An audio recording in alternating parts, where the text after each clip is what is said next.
5 जुलैचा मोर्चा होऊ नये म्हणून काय काय उपद्व्याप भाजप करताय बघा.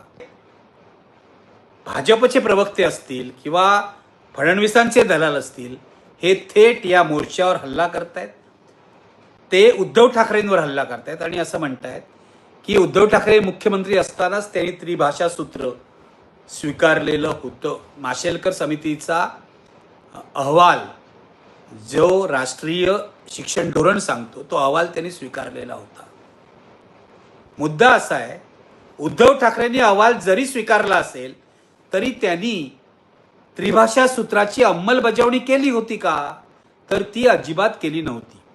एक तर उद्धव ठाकरेंनी माशेलकर समितीचा अहवाल स्वीकारला की नाही याविषयी मतभेद आहेत.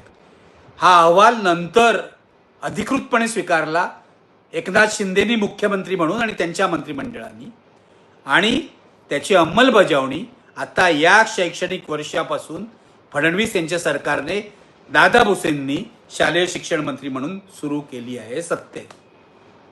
तेव्हा भाजपने कितीही अफवा उठवण्याचा प्रयत्न केला, कितीही चुकीच्या बातम्या पसरवण्याचा प्रयत्न केला उद्धव ठाकरेंना बदनाम करण्यासाठी किंवा या मोर्चाला बदनाम करण्यासाठी, तरी त्याचा आता फारसा उपयोग होईल असं मला वाटत नाही.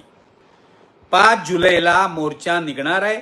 त्यामध्ये राज ठाकरे असतील, उद्धव ठाकरे असतील. मोर्चा प्रचंड होणार याविषयी माझ्या मनात काही शंका नाहीये.